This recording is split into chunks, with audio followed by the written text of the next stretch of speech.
Why aren't there more massively multiplayer shooters? The answer, of course, is quite simple. They're really difficult to make. I recently talked with James McCauley, executive producer of FireFall, who shared with me some of the trials and tribulations of making a persistent world shooter. I guess it makes sense then that FireFall has been in a beta state since 2011. But all betas must end sometime, even FireFall's seemingly perpetual testing phase. And so end it does on July 29th, when Red 5 officially removes the beta tag and the game is fully released. Clearly, FireFall has been a long time coming. The idea started in 2006 with Red 5's dream of taking high-action combat and mobility and taking it to a massive open world.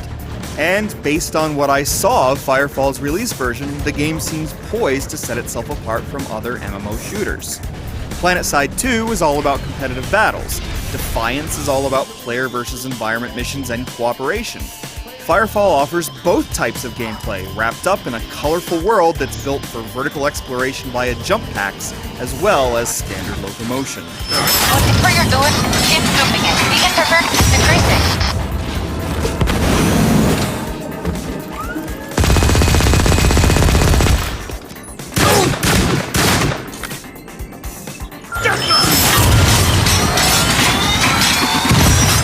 As with most MMOGs, you choose a class of sorts, but in FireFall, classes are represented by battle frames. These are exoskeletons to which you equip various weapons and skills.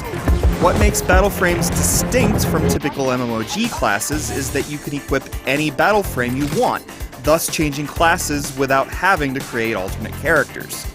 You can further customize battle frames by leveling them up, and thus earning perks that further enhance your frames. And when you reach higher levels, you can install modules to further modify your equipment. FireFall will offer around 12,000 weapon variations. The experience begins with taking missions and fighting the Chosen, a race of aliens that emerged after humanity created a disastrous energy storm when attempting faster-than-light travel.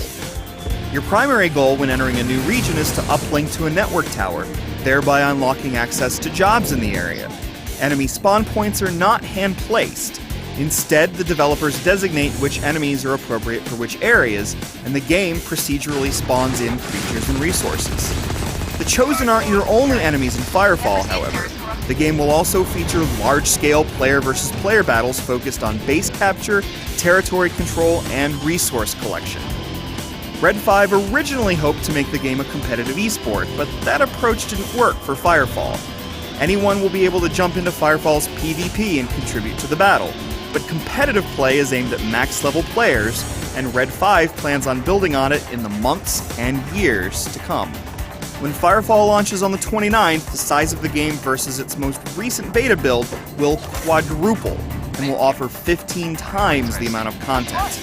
I haven't played the beta personally since I was waiting for full release, and I'm glad it's just around the bend. Based on what I saw, FireFall might have been worth the wait. Gotcha!